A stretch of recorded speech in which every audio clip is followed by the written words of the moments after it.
Okay, good. চিন্ময় নাই, সাদিয়া এর একজনও নাই। ঠিক আছে, তো কতদিন আমরা পড়ছিলাম, কতটুকু জানি?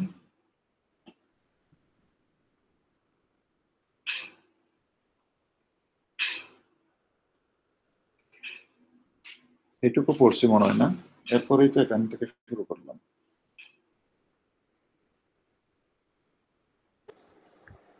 স্যার 6 নম্বর পেজ পর্যন্ত পড়েছিল। 6 নম্বর, এটা থেকে হবে? জি স্যার।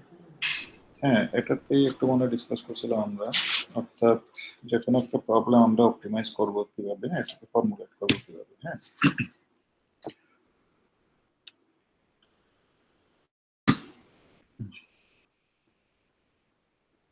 তাহলে আমরা যে প্রবলেমটা অপটিমাইজ করব, আসলে যে প্রবলেমটা আমরা সলভ করব, এটাকে প্রথমে আমাদের অবজেক্টিভটা বুঝতে হবে। সেটা কি? অবজেক্টিভ হইতে পারে আমাদের মিনিমাইজিং কস্ট অথবা ম্যাক্সিমাইজিং প্রফিট। ঠিক আছে, তো এখানে অবজেক্টিভটা যখন ক্লিয়ার হবে, তখন আমরা যেমন মডেলের প্যারামিটার্স বলতে কি বুঝি, যেমন আমরা একটা যখন এআই মডেল ডেভেলপ করব, তখন কিন্তু মডেলের অনেকগুলো প্যারামিটার, অর্থাৎ যত ধরনের ইনপুট থাকবে আমাদের, যেমন ইমেজ 300 by 300 একটা ইমেজ ধরেন, এটা একটা ইমেজ যদি হয়, এটা 300 বাই, এদিকে 300 পিক্সেল, এদিকে 300 পিক্সেল, কথা কথা। হ্যাঁ, এইটা এখানে যেখানে এগুলো মনে করেন এক একটা পিক্সেল, এই পিক্সেলগুলোর ওয়েটটা কত হবে, এটাই হলো আপনার মডেল প্যারামিটার। অর্থাৎ এই পিক্সেলটার কত ওয়েট হবে, এটার কত ওয়েট হবে, এটার কত ওয়েট হবে, তো এটাকে অপটিমাইজ করতে হয়। আমরা হয়তো একটা র্যান্ডমলি ইনিশিয়ালাইজ করলে, আমার মনে করেন এটা একটা ক্লাসিফিকেশনের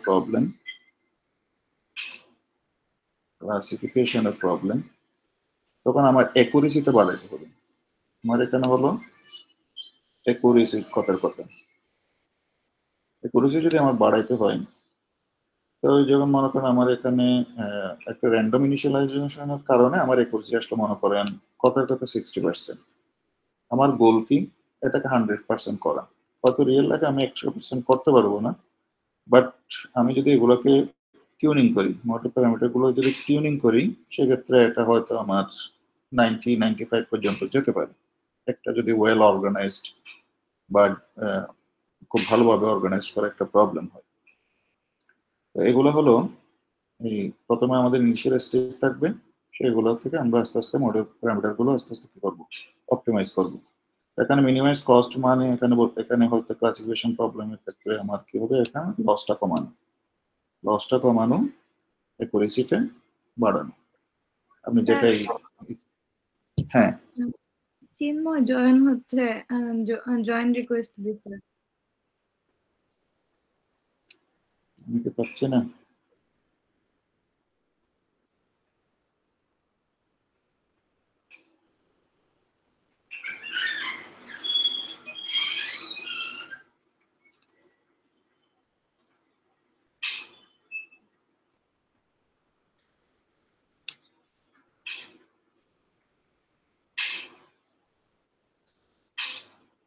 স্যার যে কোনো একজনকে হোস্ট বানিয়ে দিলে আপনার আর কষ্ট করে অ্যাড করতে হবে না।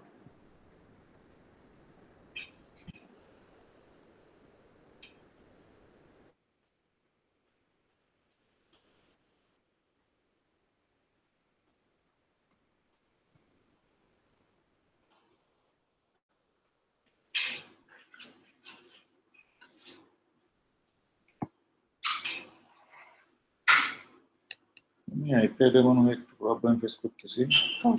একজন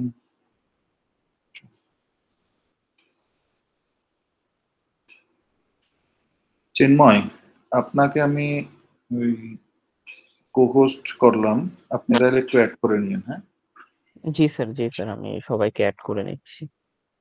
না মানে যারা রিকোয়েস্ট পাঠাবে আর কি। হ্যাঁ, হ্যাঁ জি স্যার।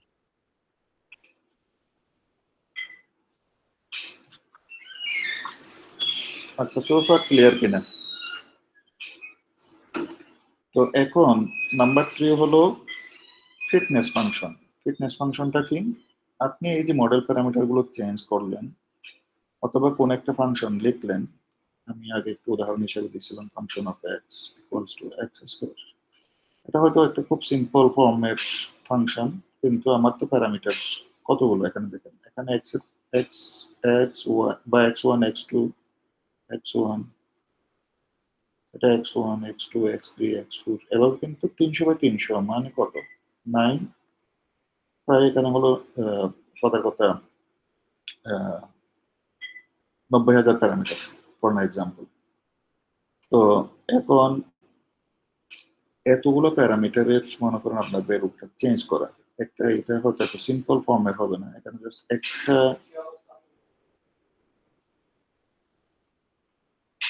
এখানে ফিচার হয়তো শুধুমাত্র একটা। তো এবার মনে করেন এগুলো যদি 2টা হয় 3টা হয়, এভাবে যেতে যেতে হলো আমার হলো লক্ষটা প্যারামিটার থাকতে পারে, তখন এই ফাংশনগুলো কিন্তু অনেক কমপ্লেক্স ফাংশন হবে। এবং সেই ফাংশনটাকে ফিট করার জন্য আমার ফিটনেস ফাংশন, সেটা কি? আমি ওই ফাংশনের ভ্যালুগুলো চেঞ্জ করে যখন দেখব এবং ইভ্যালুয়েট করব, তখন যদি আমার একুরেসি বাড়ে, তাহলে আমার টার্গেটটা একুরেসি বাড়ানো। সুতরাং যত আমার একুরেসিটা বাড়বে, যতই আমার লসটা কমবে, তাহলে ওই ফাংশনটা ততই আমার প্রবলেমের সাথে ফিট হতে থাকবে। অর্থাৎ আমরা ইভ্যালুয়েট করব ফাংশনটার কোয়ালিটিটা কিরকম। আমি একটা মডেল যে প্যারামিটারগুলো চেঞ্জ করব, সেটার রেসপেক্টিভে আমার ফিটনেসটা কিরকম হচ্ছে, এটা কি ভালো হচ্ছে নাকি খারাপ হচ্ছে নাকি কোনো প্রগ্রেস হচ্ছে না।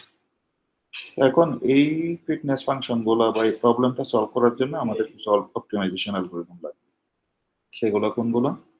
খুব জেনারেল কিছু অ্যালগরিদম আছে, যেমন হিল ক্লাইম্বিং। আমরা আসলে গ্রেডিয়েন্ট ডিসেন্ট বা স্ট্যাটিস্টিক গ্রেডিয়েন্ট ডিসেন্ট এগুলো খুব ইউজ করব।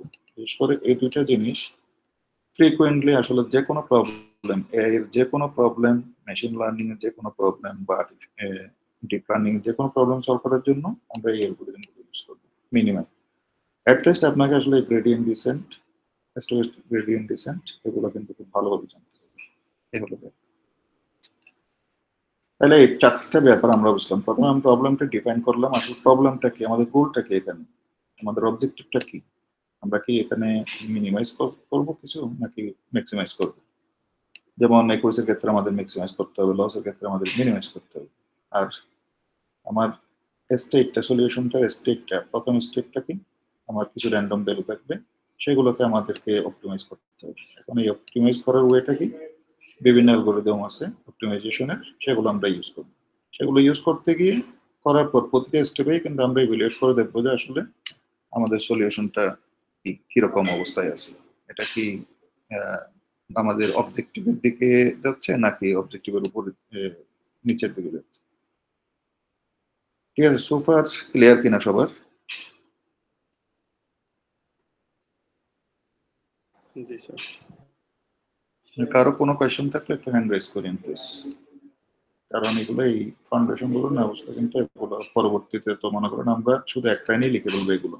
আজকে হয়তো একটু অ্যালগরিদম গুলো ডিটেলস দেখবো, পরবর্তীতে কিন্তু আমরা অ্যাপ্লাই করবো শুধুমাত্র মনে করেন একটা লাইন দিয়ে, একটা লাইন দিয়ে আমরা এটা শেষ করবো।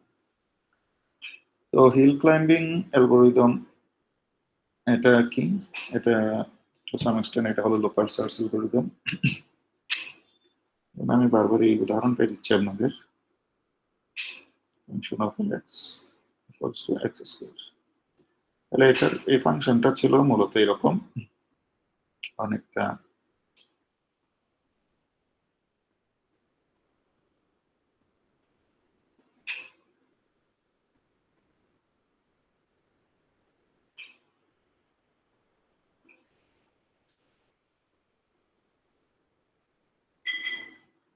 রাখলে এরকম মনে করেন আর কি। ঠিক আছে, তো এখন এখানে মনে করেন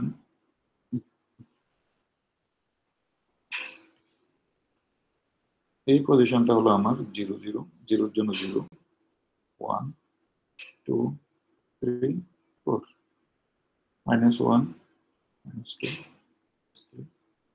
-4, 1-এর জন্য 1 মনে করেন, 2-এর জন্য 4, 1 2 3 4 5 6 এখানে 1 2 3 4 এর জন্য মনে করেন এখানে 9 একইভাবে -1 এর জন্য 1 -2 এর জন্য 4 -3 এর জন্য এখানে হতো 9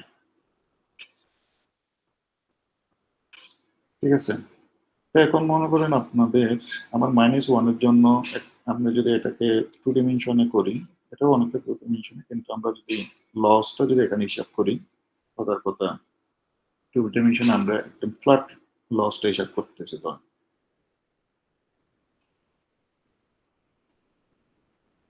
তাহলে মনে করেন 0 এর জন্য আমার লসটা এখানে, 1 এর জন্য লসটা এখানে, 2 এর জন্য লসটা হয়তো এখানে, 3 এর জন্য লসটা ধরেন এখানে। তাহলে আমরা বুঝতে পারতেছি এখানে আমাদের যত আসলে পজিটিভের দিকে যাব, এখানে সেক্ষেত্রে আমার লসটা বাড়তেছে।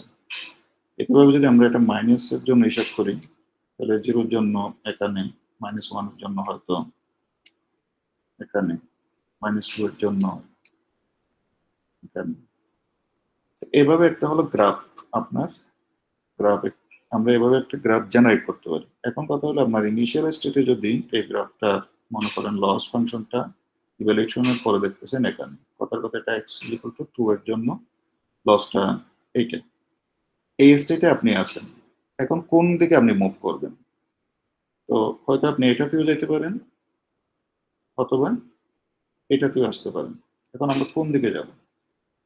তো হিল ক্লাইম্ব অ্যালগরিদমের ক্ষেত্রে যেটা হয়, নেইবারিং যেই এন্টিটিগুলো থাকবে, নেইবারিং যে স্ট্যাটাসটা থাকবে সে সেখানে যাবে। তাহলে আমার এখানে গোল যেহেতু, এখানে যেহেতু আমার মনে করেন লসটা কমানো, যেহেতু আমার লসটা কমানো, সুতরাং এখানে যেটাতে ভ্যালুটা কম পাবে সে সেদিকে মুভ করবে। তাহলে এই রেড স্টেটে যখন আসে,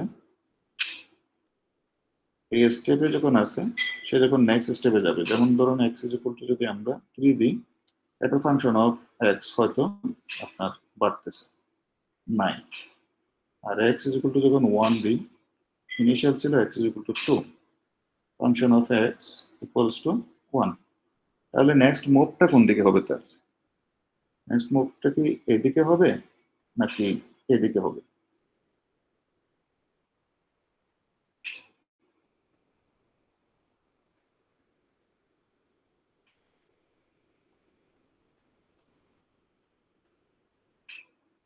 কেউ একজন রেসপন্স করেন। স্যার লোয়েস্টের দিকে হবে। লোয়েস্টের দিকে, তার মানে আমার এটার। অন্যরা কি এটা বুঝতে পারছেন? যেহেতু আমার এখানে গোলটা হলো মিনিমাইজ করা, লসটা মিনিমাইজ করা, সুতরাং আমার সে আসবে বামের দিকে। ঠিক আছে, এরপরে আবার আসলো কোথায়? x = 0, function of x = 0। তাহলে সে এরপরে এবারে আসবে এই 0 পজিশন। এরপরে মনে করেন আবার যখন সে আরো যেতে থাকবে, পরবর্তী দেখা যাচ্ছে আমি যখন -1 এ যাচ্ছি তখন লসটা আবার বাড়তেছে, 2 এ আবার মনে করেন ডাউনে যাচ্ছে, তখন লসটা আবার বাড়তেছে, 0 সে বাড়তেছে উভয় দিকে গেলে। তো এখন উভয় দিকে গেলে যেহেতু এখন লসটা বাড়তেছে, সে সুতরাং এই 0তেই কিন্তু গিয়ে স্টপ হয়ে যাবে। অর্থাৎ তার অপটিমাইজড ফাংশন বা অপটিমাইজড ভ্যালুটা হলো x = 0। ঠিক আছে, তাহলে এই ফাংশনটা আমরা অপটিমাইজেশনের ক্ষেত্রে গোলটা হলো যেহেতু আমার লসটা কমানো, সুতরাং আমার এখন x = 0 যখন পাচ্ছি আমার লসটা হচ্ছে 0। কিন্তু ইন প্র্যাকটিক্যাল আমরা আসলে এরকম লস 0 হয়, অ্যাকুরেসি 100 হয়, এরকম সিচুয়েশন হয় না। হয়তো দেখা যাচ্ছে অ্যাকুরেসি 95%, 96%, 97% এরকম, আর লসের ক্ষেত্রে হয়তো দেখা যাচ্ছে 0.12 লস হয়। তো এই হলো ব্যাপার। অর্থাৎ এক্স্যাক্টলি একদম পারফেক্টলি যে 0 হবে এরকম কোনো সিচুয়েশন হয় না আর কি, ইন আইডিয়াল কেস। তো এখন আরেকটা ব্যাপার, আমি তো এখানে 1 করে কমালাম কথার কথা, এখানে 1 করে কমাচ্ছি, 1 করে কমাচ্ছি। এই ক্ষেত্রে হয়তো দেখা যাচ্ছে এখানে আসতেছে, কিন্তু প্র্যাকটিক্যালি যেটা ঘটে এরকম যখন আমরা একটা বড় সংখ্যা নিই, একও কিন্তু এখানকার জন্য খুব বড় সংখ্যা, সেক্ষেত্রে সেখানে একটা চান্স থাকে এরকম, মনে করেন এখানে আসলো, তারপর এখানে জাম্প করে, তখন সে এই লসটা, মিনিমাল লসটা কিন্তু মিস করে যায় অনেক সময়। এই জন্য আমাদের এই স্টেপ সাইজগুলো কমানো বা বাড়ানোর স্টেপ সাইজগুলো এত বড় করতে নেই।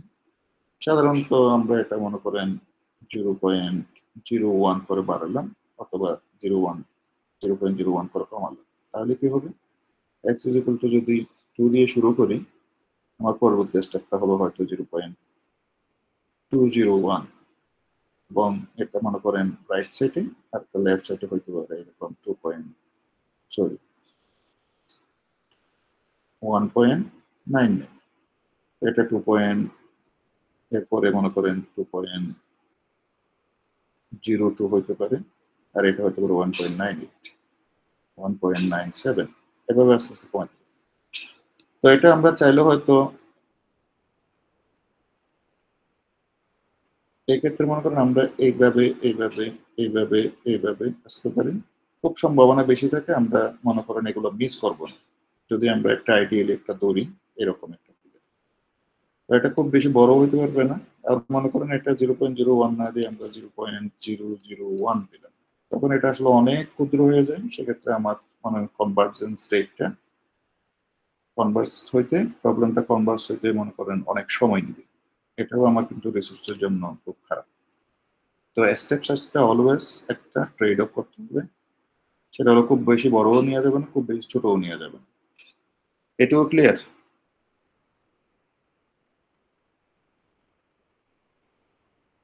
চিন্ময়, জি স্যার। বুঝতে পারছেন এটুকু? হ্যাঁ জি স্যার। আচ্ছা, তাহলে এই হলো মোটামুটি হিল ক্লাইম্বিং এর মূল কনসেপ্টটা। এটা মানে নেইবারিং পয়েন্টে গিয়ে গিয়ে দেখা, ডানে একবার যাবো আমরা, বামে একবার যাবো। ডানে গেলে আমরা মনে করেন এটাকে বাড়াবো, সামান্য কিছু, সামান্য স্টেপ বাড়াবো, আর বামে গেলে হয়তো স্টেপটা কমাবো। এবং বামে ডানে যাওয়ার পর যেখানে আমাদের গোল বা অবজেক্টিভ ফাংশনের সাথে যেটা ম্যাচ করবে আমরা সেভাবেই ওই দিকে মুভ করবো, কম হলে কমের দিকে, বেশি হলে বেশি দিকে। আচ্ছা, এরপরে আসেন গ্রেডিয়েন্ট ডিসেন্ট। তো আমরা স্ট্রেট লাইনের ক্ষেত্রে, যেমন একটা স্ট্রেট লাইনের ক্ষেত্রে আমাদের মনে করেন এটা কি, এই ফাংশনটা হলো মনে করেন function of y equals to mx plus c। এই লাইনটার তো ইকুয়েশন এটা, এটা তো জানেন নাকি? এখানে এমটা কি, এমটা কি এখানে স্যার স্লোপ। স্লোপ। স্ট্রেট লাইনের স্লোপটা বের করা খুব সহজ। ফর্মুলাটি কি?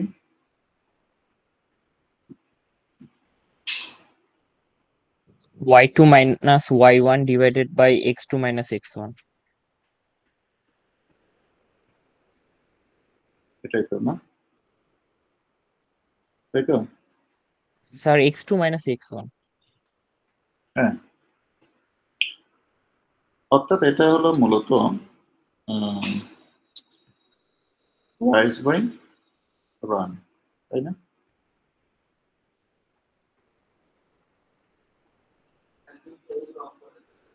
এখানে মনে করেন 1 2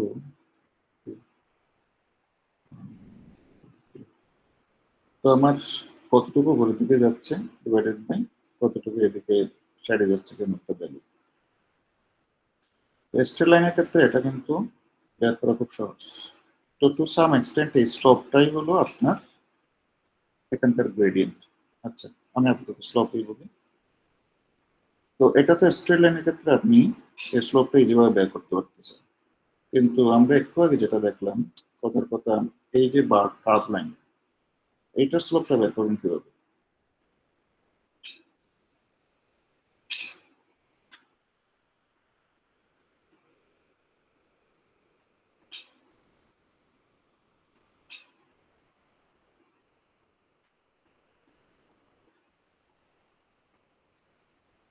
এনি আইডিয়া?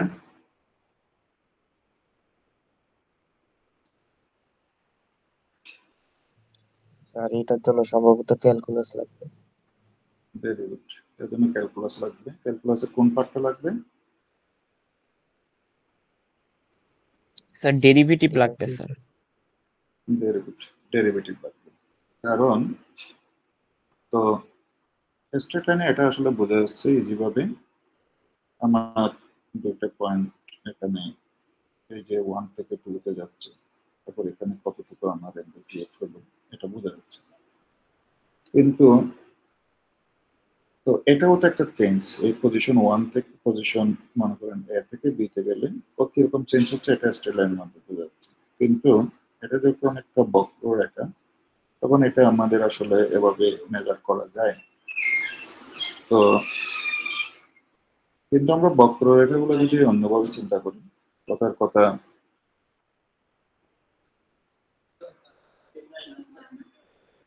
এটা একটা বক্ররেখা। তো এখানে হলো আসলে অনেকগুলো বিন্দু, তাই না? 1 2 3 4 এভাবে বিন্দু বিন্দু হয়ে তো এগুলো, হ্যাঁ। তো এই বক্ররেখাগুলো থেকে যখন আমরা আসলে এটা মনে করেন স্ট্রেট লাইন,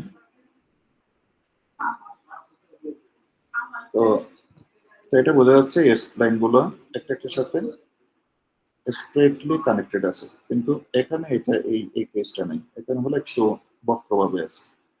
কিন্তু এগুলো যখন আমরা এখানে তো অনেকগুলো বিন্দু, রেখাটা কি জিনিসটা কি অনেকগুলো বিন্দুর সমন্বয়ে তো রেখা গঠিত হয়, তাই তো? তো এই বক্ররেখাটাকে যখন আমরা আসলে দুইটা বিন্দুতে নিয়ে আসবো, মনে করেন কমাইতে কমাইতে যখন দুইটা বিন্দুতে নিয়ে আসবো, তো দুইটা বিন্দুর কানেকশন কিন্তু অলওয়েজ কি হয়, স্ট্রেট লাইন হয় না? পাশাপাশি দুইটা বিন্দু একটু বড় করে আঁকি।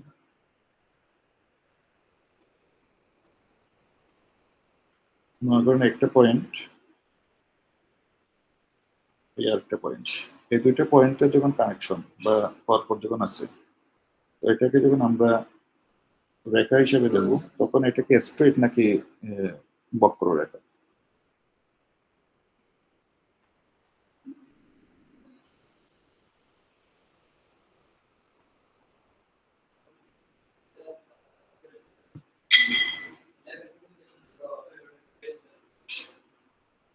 কি এটাকে বুঝতে সমস্যা হচ্ছে? এটাকে আরেকটা এক্সটেন্ড করি।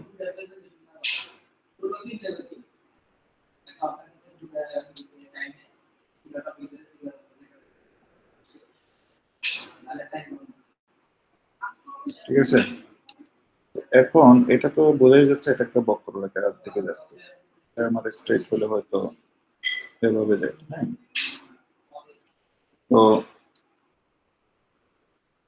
এখন কথা হলো আমি যদি এগুলোকে আস্তে আস্তে মুছতে থাকি, এই রেখাটাকে যদি আমি আস্তে আস্তে মুছতে থাকি, ধরেন আমি মুছলাম অনেকগুলো পয়েন্ট, এখান থেকে মুছলাম আস্তে আস্তে, মনে করেন আমি দুইটা পয়েন্টে আসলাম, দুইটা পয়েন্টে যখন আসে এটা কি আর বক্ররেখা থাকে কিনা? না স্যার, স্ট্রেট হয়ে যায়। এটা স্ট্রেট হয়ে যায়। এটুকু কি আপনারা বুঝতেছেন বাকিরা? জি স্যার। জি স্যার। একটু, হ্যাঁ গুড। তো এইটুকু যদি বোঝেন, তো আমরা তো অলরেডি জানি স্ট্রেট লাইনের কোন রকম যদি আমরা স্ট্রেট পাই, সেক্ষেত্রে আমরা এগুলা কি বের করতে পারবো, ওই স্লোপ গুলো বের করতে পারবো। তো কিন্তু এটা যেহেতু আমরা আসলে একটা একটা বক্ররেখার থেকে একটু ডেরিভেটিভ মানে ডিরাইভ করছি, সুতরাং এটা হলো আপনার ইনস্ট্যান্টিনিয়াস চেঞ্জটা কতটুকু, মানে তৎক্ষণাৎ চেঞ্জটা কতটুকু এটা বের করতে হয়। সেই জন্যই কি প্রয়োজন হয় আমাদের ডেরিভেটিভ।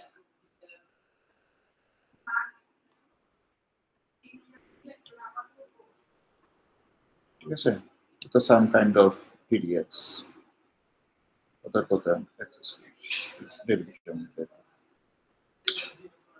তো এটা আমরা ট্যানজেন্ট লাইন দিয়েও করতে পারি, যেমন এখানে একটা বিন্দু আছে, এই যেখানে একটা বিন্দুতে কোন একটা রেখার একটা বিন্দুতে যখন আপনার এই লাইনগুলো স্পর্শ করে, এগুলোকে আমরা ট্যানজেন্ট লাইন দিয়ে করি। তবে জিনিসগুলো আর একটু আর কোনোভাবে জটিলতা না এড়ানোর জন্য আমরা এটুকুই মনে রাখি, এই যে গ্রেডিয়েন্ট ডিসেন্ট। আর এক্ষেত্রে আমরা এখন ইউজ করব, যেহেতু আসলে আমাদের রিয়েল ওয়ার্ল্ড প্রবলেমগুলো আর স্ট্রেট লাইনে থাকে না, এগুলো কমপ্লেক্স কিছু আসলে লাইনের মাধ্যমে হয়, অথবা যেমন মনে করেন এগুলো আর স্ট্রেট লাইন থাকে না, এগুলো হয় আমাদের আসলে local minimum, maximum, local maxima, global maxima. সেখানে দেখবেন যে আর স্ট্রেট লাইনের কনসেপ্টটা থাকে না, এটা অলওয়েজ হয় একটা পলিনোমিয়াল লাইন, অথবা এরকম হলো মাল্টি ফিচারের, অনেকগুলো ফিচারের সমন্বয়ে এই লাইনগুলো আসলে ক্রিয়েট হয়। এগুলো আমাকে সলভ করতে হবে আলটিমেটলি এই ধরনের গ্রেডিয়েন্ট দিয়ে। তো মূল কনসেপ্টটা কিন্তু এখানে স্লোপকে আপনি হয়তো অনেকটা গ্রেডিয়েন্টের সাথে, বা গ্রেডিয়েন্টটাকে স্লোপের সাথে একটু কম্পেয়ার করে করে আন্ডারস্ট্যান্ডিংটা যাতে ভালো হয় সেভাবে একটু কম্পেয়ার করে করে করতে পারে। তাহলে তো ডিসেন্ট মানে বুঝছেন, আমরা আগে ক্লাইম্বিং ক্ষেত্রে কিন্তু বলছিলাম একটা হলো আপ হিলের দিকে যাবো, আর একটা হলো ডাউন হিলের দিকে যাবো। তো দ্রুত এই ডিসেন্টটা হলো নিচের দিকে যাবে, আর অ্যাসেন্টটা হলো আপনার উপরের দিকে যাবে। ঠিক আছে? তো আমরা যদি কোন একটা জিনিস প্রফিট ম্যাক্সিমাইজ করতে হয়, এরকম যদি কোনো প্রবলেম থাকে, সেক্ষেত্রে আমরা অ্যাসেন্টের দিকে যাব, আর না হয় ডিসেন্টের দিকে যাব। তো সাধারণত হলো এআই এর প্রবলেমগুলো সলভ করা হয় লস মিনিমাইজ করে করে। আমাদের উদ্দেশ্য থাকে সবসময় লস মিনিমাইজ করা, তো আপনি আসলে লসটা যখন মিনিমাইজ করবেন আলটিমেটলি প্রফিটটা ম্যাক্সিমাইজ হয় আর কি। তো এই জন্য এই গ্রেডিয়েন্ট ডিসেন্টের কনসেপ্টটা, অর্থাৎ সবসময় আমরা লসের যাতে মিনিমাইজ হয় সেদিকে একটু নিচের দিকে যাবো অলওয়েজ।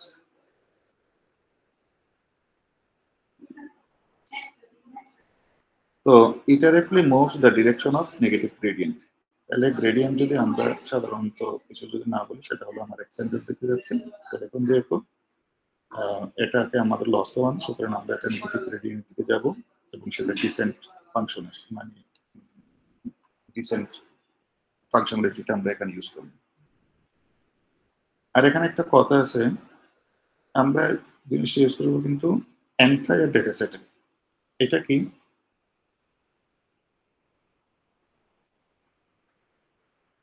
যেমন মনে করেন আপনি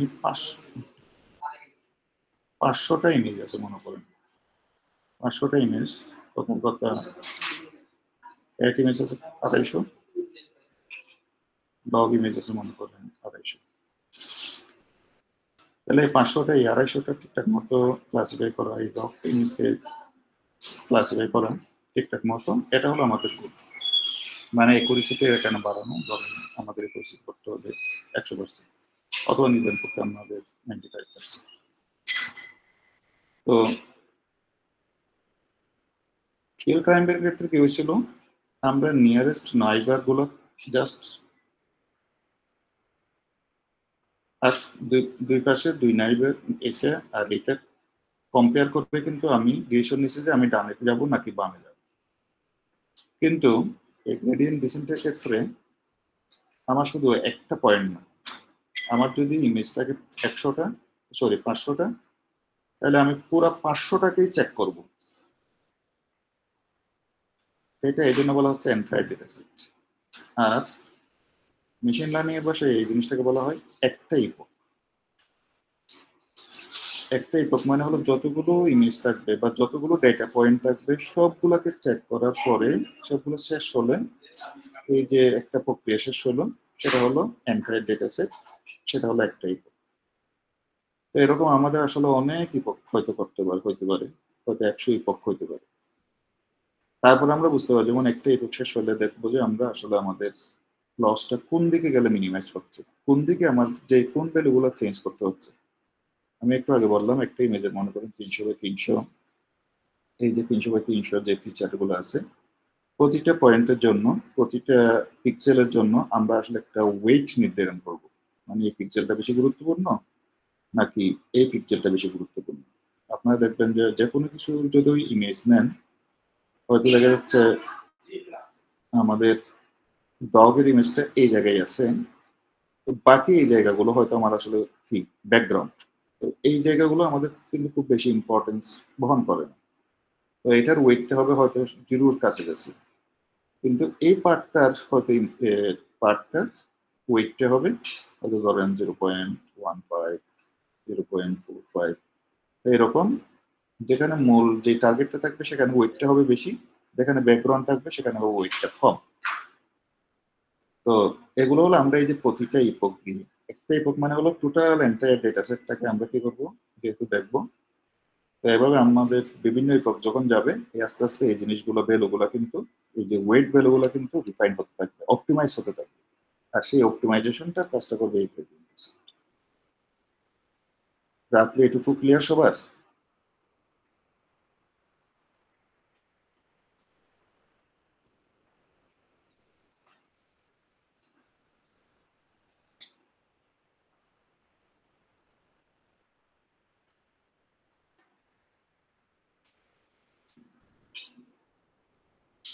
আমাকে বোঝা যাচ্ছে না।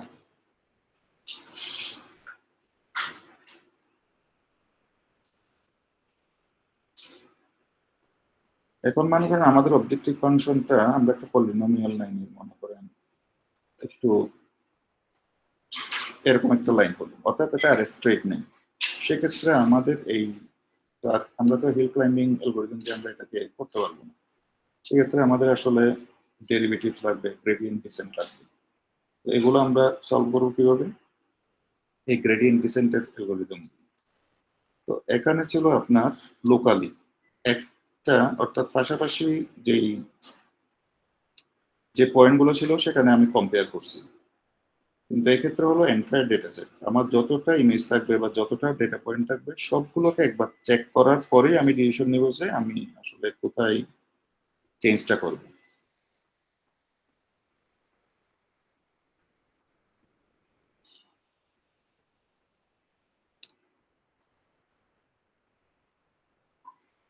একটু রেসপন্স করেন আপনাদের এমনি অল্প স্বল্প জি বোঝা স্যার, যাচ্ছে বুঝতে কিনা, পারছি। নাকি টোটালি বোঝা যাচ্ছে না? জি স্যার, সেখানে বুঝতে একটু পারছি। মনে রাখেন এন্টায়ার ডেটা সেট। আর স্ট্যাটিস্টিক গ্রেডিয়েন্ট ডিসেন্টের ক্ষেত্রে তো এখানে তো গ্রেডিয়েন্ট ডিসেন্ট অলরেডি বুঝছেন। স্ট্যাটিস্টিক মিনস হলো সাম এক্সটেন্ট র্যান্ডমনেস নিয়ে আসে আর কি। তো এটা হচ্ছে গ্রেডিয়েন্ট ডিসেন্ট, বাট এটা একটু এটা হলো মনে করেন সিঙ্গেল ডেটা পয়েন্ট। আমি এখানে একটা ইপোকের ক্ষেত্রে বললাম যে 500 যদি ইমেজ হয় পুরো 500টা চেক করার পরে আমি এখানে এই গ্রেডিয়েন্ট ডিসেন্টটা অ্যাপ্লাই করব। কিন্তু স্ট্যাটিস্টিকের ক্ষেত্রে আমরা হয়তো সিঙ্গেল ডেটা পয়েন্ট অথবা সিঙ্গেল ব্যাচ, একটা ব্যাচ মনে করেন আমি 6টা ইমেজ নিলাম, কথা 6টা ইমেজ নিলাম। এই 6টা ইমেজ ওর বেস করে আমরা এখানে একটা গ্রেডিয়েন্ট ডিসেন্ট অ্যাপ্লাই করতে পারি। আর গ্রেডিয়েন্ট ডিসেন্টের ক্ষেত্রে টোটাল এন্টায়ার একটা ইপক শেষ হওয়ার পর, এন্টায়ার ডেটা সেটের উপর একটা ইপক শেষ করার পর তখন অ্যাপ্লাই করতে পারি। মূলত এই দুইটা অ্যালগরিদমের পার্থক্য হলো এটা।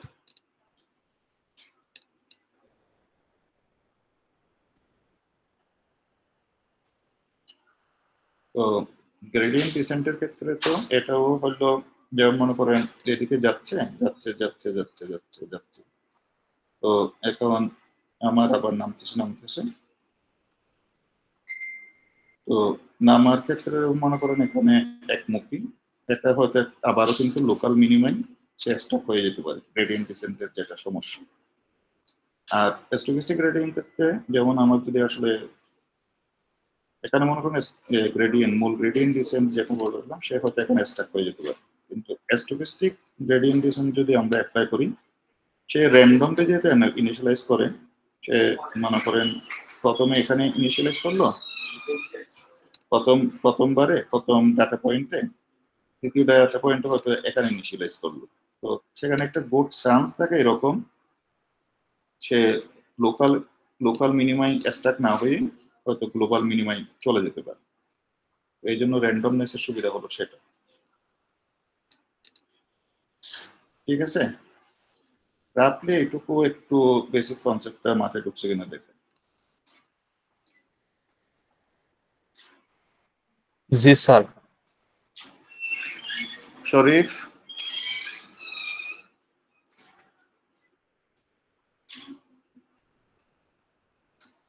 শরীফ আছেন?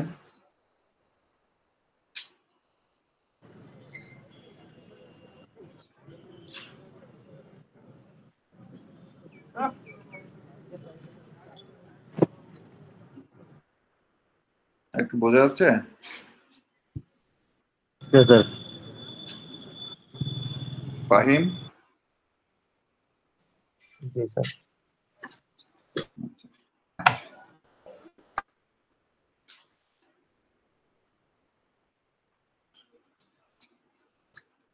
তাহলে হেল্পলাইন এগুলো অ্যালগরিদম গুলো তাহলে আমরা একটু ব্রিফলি দেখি, যেহেতু এগুলো আপনাকে কিন্তু আবার ইমপ্লিমেন্ট করা লাগবে। হ্যাঁ, তো প্রথমে একটা র্যান্ডমলি ইনিশিয়ালাইজ করলেন যে কোনো একটা ভ্যালু দিয়ে x ইকুয়াল টু 1 2 যে হোয়াট এভার, এটা অ্যালগরিদমে র্যান্ডমনেসের কারণে যেটা ইনিশিয়ালাইজ হয় সেটা, তারপর সেটা সেই ভ্যালুটা আপনি ইভ্যালুয়েট করবেন। ইভ্যালুয়েট করে মনে করেন লস পাইলেন 5। এখন আপনাকে এটা রিপিটেড স্টেপে যেতে হবে। জেনারেট নাইবার্স। নাইবার্স কয়টা ছিল আপনাদের? x যদি এটা হয়, একটা বামে ছিল একটা ডানে ছিল, তাহলে ডানের ক্ষেত্রে আপনারা নাইবার্স এক্স, তার মধ্যে ডানের ক্ষেত্রে মনে করেন এটা বাড়াবেন 0 মনে করেন স্টেপ সাইজ যত দেন আর কি, আর বামের ক্ষেত্রে এটা কমাবেন স্টেপ সাইজ মনে করেন তখন এক্স মাইনাস 0.01 এইভাবে জেনারেট করবেন।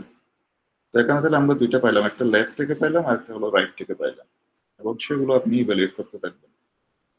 তো লেফট একটা ইভ্যালুয়েট করে মনে করেন পাইলেন 4, রাইট একটা ইভ্যালুয়েট করে পাইলেন মনে করেন 6 লস। তো অবভিয়াসলি আপনি চাইলে ওই এক্স এর ভ্যালুটা যেটাতে কম পাবেন সেটা দিয়ে আপডেট করবেন।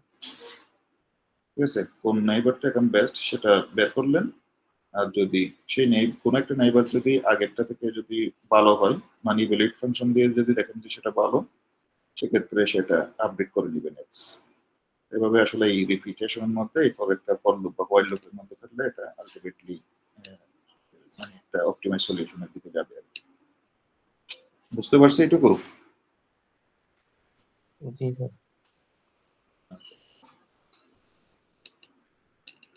তো এটা আসলে আপনাদের ইমপ্লিমেন্ট করতে হবে।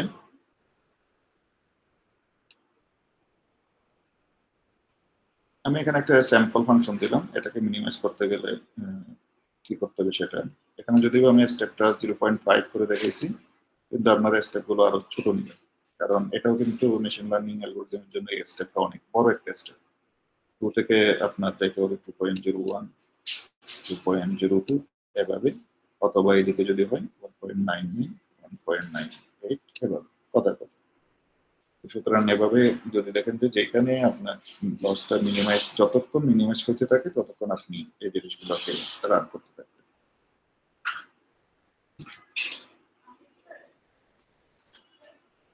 তো গ্রেডিয়েন্ট ডিসেন্টও একই অবস্থা, এখানে ইনিশিয়াল একটা পয়েন্ট নেবেন, আর এই যে লার্নিং রেট এখানে যেটা বললাম যে স্টেপ সাইজ যেগুলো কমানো বা বাড়ানো, তো এখানেও সেই স্টেপ সাইজ গুলো আপনি নিলেন।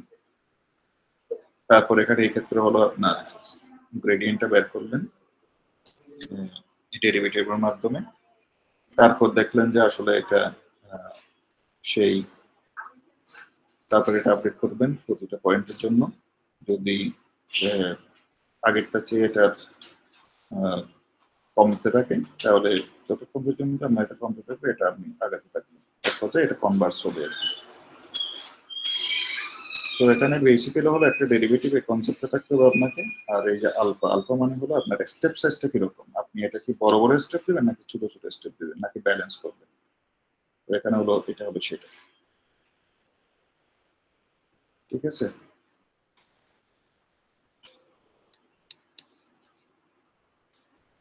তো এগুলো হয়তো আর একটু যখন আপনার ল্যাব করবেন তখন হয়তো আর একটু ক্লিয়ার হবে। এখন বেসিক্যালি এই জিনিসগুলো যেগুলো আছে, যেমন এখানে আমরা গ্রেডিয়েন্ট করলাম কেন, বা এখানে এই ফাংশনগুলো স্টেপ ফরওয়ার্ড অ্যাপ্লাই করলাম কেন, এই জিনিসগুলো জাস্ট একটু মাথায় রাখেন। তো এখানেও আমি একই ফাংশন দিয়ে উদাহরণ দিছি। তো এখানে জাস্ট গ্রেডিয়েন্টটা বের করে করে আমাকে দেখতে হবে যে আসলে যেমন এক্স স্কোয়ারের যদি আমি ডেরিভেটিভ করি b of dx x square এটা সমান কত 2x, তাই তো? তখন এক্স এর মান বসিয়ে আমি দেখবো যে আসলে এখানে এক্স এর মান প্লাস হলো এই লার্নিং রেটটা বসিয়ে দেখবো যে এটার লসটা কমতেছে কিনা। তো যতক্ষণ কমতে থাকে আমি ততক্ষণ আসলে এই অ্যালগরিদম চালাবো, কোনো এক সময় গিয়ে এটা আসলে কনভার্স হবে। যদি এক্স এর মানে লসটা প্রায় এক্স জিরোর কাছাকাছি হয় বা বা প্রফিটটা ম্যাক্সিমাইজ, যদি আমাদের মানে অবজেক্টিভ ফাংশন অনুসারে যদি লস হয় সেক্ষেত্রে আমাদের লসটা যদি জিরোর কাছাকাছি হয় সেক্ষেত্রে আমরা এটাকে স্টপ করবো।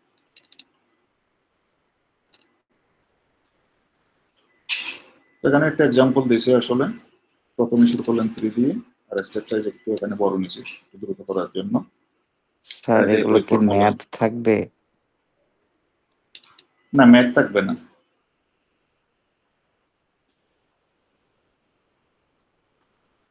কেন ম্যাথ হলে কি ভয় পাচ্ছেন? এটাকে এখানে বুঝতে কোথাও প্রবলেম হচ্ছে? এটা যে ডেরিভেটিভ করছে এটা বুঝতে পারছেন? জি স্যার। আচ্ছা, ম্যাথে কি প্রবলেম হবে আপনাদের এরকম কিছু? না স্যার, মানে প্র্যাকটিস করার জন্য স্যার জিজ্ঞেস করি। আচ্ছা আচ্ছা, তো আমি তো এখানে প্রত্যেকটা জিনিসের একটা একটা এক্সাম্পল দিয়েও দেখাচ্ছি আপনাদের। তাহলে এই ফাংশনটাকে মনে করেন আমরা মিনিমাইজ করব, লসটা মিনিমাইজ করতে গেলে তাহলে আমি প্রথমে ডেরিভেটিভের হচ্ছে আপনার 2x আসলো, এখন স্টেপ সাইজ আর x এর ভ্যালু বসিয়ে দেখবো যে এটা কমতেছে কি বাড়তেছে। তো এখন 3 দিয়ে শুরু করলাম, স্টেপ সাইজ ছিল আপনার অথবা লার্নিং রেট বা স্টেপ সাইজ ছিল 0.1। এখন তাহলে x1 সমান কি হবে? x0 ছিল 3, তাহলে x1 কত হবে? এই যে x ওল্ড, এই যে 3 মাইনাস আলফা, আলফা বলতে লার্নিং রেট বা স্টেপ সাইজ, সেটা 0.1 ইন্টু যে 2x এর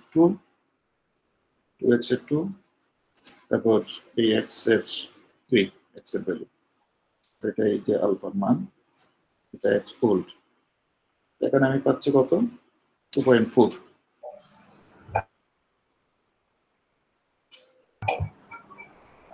একইভাবে আমরা এখানে 2.4 পরের বার, তাহলে এই 2.4 আসছে এখানে x এর মান ওল্ড, যেহেতু এখানে আসতেছে আলফার মান এটা 2, এটা আর এই যে x এর মান এখানে 1.9। তার মানে লসটা আমার আসতেছে কমতেছে। আপনি যখন আরো একটু কিছু স্টেপ যাবেন x3 x4 x5 এভাবে যাবেন, একবার যে যাবেন দেখবেন যে এটা হয়তো x এর ক্লোজ একটা ভ্যালুতে চলে আসবে, তাহলে সেখানে আমরা অ্যালগরিদমটাকে টার্মিনেট করব। ঠিক আছে, এগুলো আসলে একটু পড়তে হবে, একটু প্র্যাকটিসও করা লাগবে আর কি।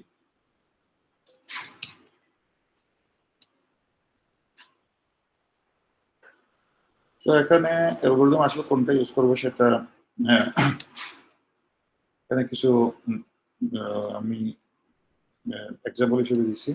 তবে আমরা আসলে কনভেক্স প্রবলেমটা, এই যে এই ফাংশনগুলো যেগুলো আছে, তো এই ফাংশনগুলোকে আসলে আমাদের অপটিমাইজ করার জন্য মেশিন লার্নিং আপনি মোটামুটি 95% প্রবলেম কিন্তু এই ফাংশনগুলো দিয়ে, কনভেক্স ফাংশনগুলো দিয়ে কিন্তু আপনি সলভ করতে পারবেন। এই জন্য আমাদের গ্রেডিয়েন্ট ডিসেন্ট বা হিল ক্লাইম্বিং অ্যালগরিদমগুলোই মধ্যে নেন। আর এই যে ক্লাসিফিকেশন ডিসক্রিট ভ্যালু, যেমন ডগ এবং ক্যাটকে ক্লাসিফাই করা, অথবা কোনো মেডিকেলের ক্ষেত্রে যেমন মনে করেন বিভিন্ন রোগকে ক্লাসিফাই করা, যেমন নর্মাল, তারপর মনে করেন অ্যাবনর্মাল মধ্যে আমরা যেমন মনে করেন স্ক্রিনের মধ্যে বা স্ট্রাকচারের মধ্যে আমরা ক্লাসিফাই করতে পারেন, যেমন এটা কি আমার নিউমোনিয়ার প্রবলেম, একটাতে মনে করেন আমরা নিউমোনিয়ার প্রবলেম কিনা, নাকি আরেকটাতে যেমন কোভিড-19 কিনা, বা ফুসফুসের নাকি অন্য প্রবলেম, এ ধরনের বিভিন্ন ক্লাসিফাইও করতে পারি। তারপর কন্টিনিউয়াস প্রবলেমের যেমন মনে করেন আমরা প্রাইসিং করা, কোন একটা হাউস প্রাইস বের করা, এগুলো কন্টিনিউয়াস কিছু বের। তো এ ধরনের বিভিন্ন প্রবলেম সলভ করার জন্য আমরা এই প্রবলেমগুলো ইউজ করতে পারি। স্যার আমাদের আরেকটা ক্লাস তো শুরু হচ্ছে, যদি তাড়াতাড়ি শেষ করতেন ভালো হতো।